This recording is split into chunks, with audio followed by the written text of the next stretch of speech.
Hello there, and I would like to talk about the disgustingness of the Ford government here in Canada. Now, it's no surprise to anybody that Doug Ford doesn't give a shit about anybody in this country except the rich white men. And that's a factual statement because the fact that what he's done since lockdown has been just one atrocity after another. And it's very clear he doesn't give a shit about the common person, people under the poverty line, and not to mention people with mental health issues. Now, the Canadian Mental Health Association, CMHA, which I go through for counseling and to get better. I'm in recovery. I've been battling in recovery, trying to get my life together after a mental break. And then after the lockdowns pretty much destroyed my life and pushed me fast into addiction, I have had a hard time bouncing back. The whole world was shut down. Things were happening beyond our control. And, there was no hope for the longest time for people like me. I came back from the brink of being in the worst places a human being can be. The worst nightmares people ever can imagine of being somewhere, of being homeless, addicted to drugs, prostituting yourself to stay alive, and abused, sexually assaulted, and all this horrible stuff that I endured.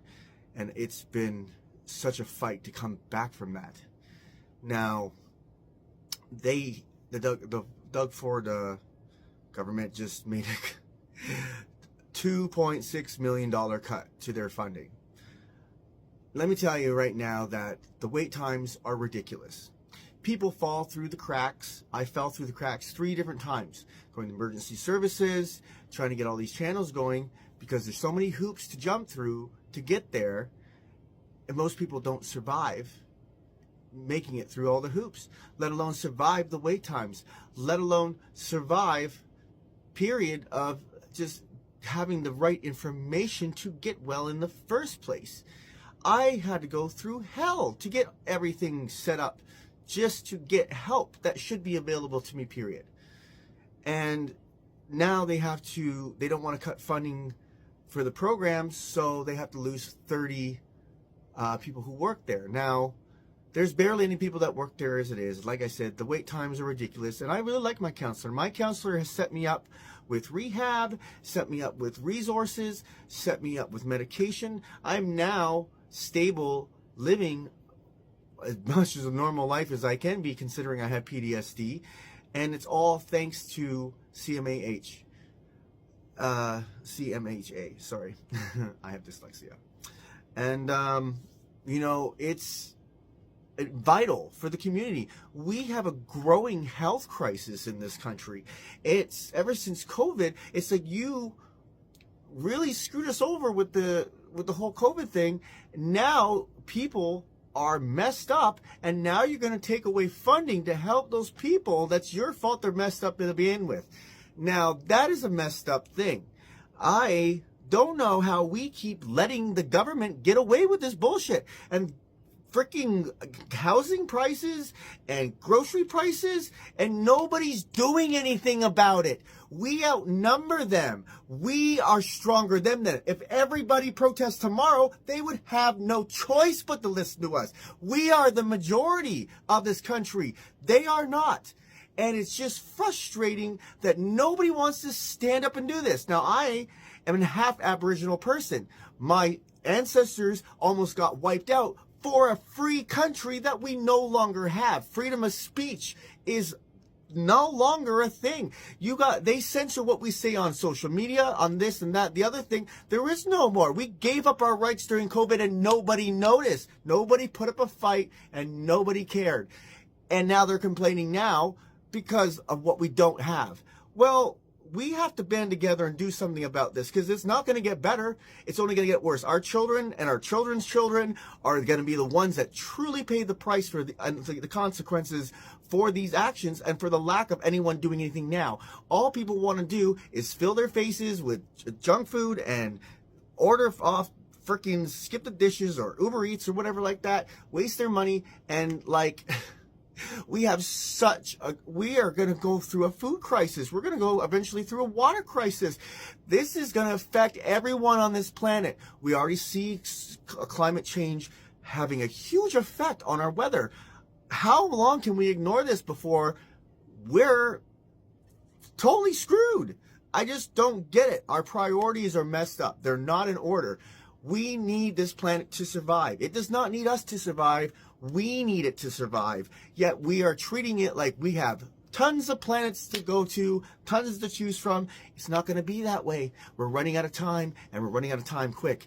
And you know what? What we do now really matters. What we do right now truly, truly matters. Everything we do, every decision we make, everything that we affect all makes a huge difference right now. It's not tomorrow, it's right now. So these things are important. We need our mental health to be taken care of. We need a sustainable planet to live on and we need sustainable food and energy. And the fact that this country, Western society, is getting so greedy and so self-absorbed with all its what we need, what we want, and we have to have it now, and we can't wait, and it's getting to be too much. It's turning into a horrible place to live. It really is. It wasn't like this when I was a kid growing up, for sure, and now my what I get per month is less than my rent every month. I have to go to food banks every single month.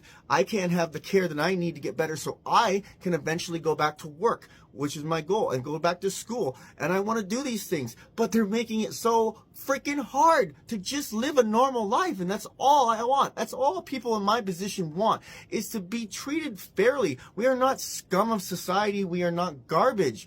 We are usually very nice people that had horrible, horrible things happen to us. Abuse, sexual abuse, trauma, losing people that we loved in horrible ways.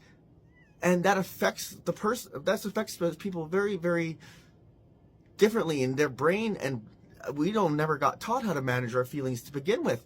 And, you know, having someone have post-traumatic stress and want to live a normal life, want to get through addiction, that really wants it so bad, but they feel like they have no way out.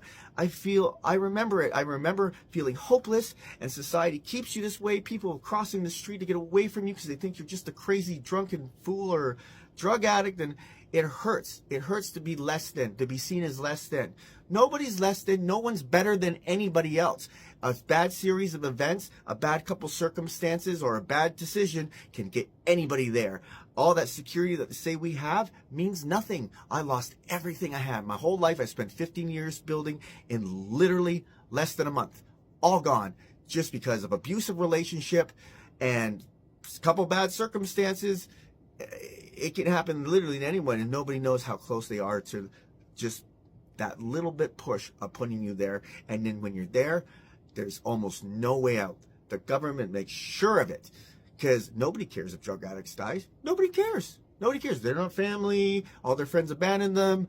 We are society's garbage. So what's one less person on the street? These are real people with real feelings that just want to be noticed and want to be seen.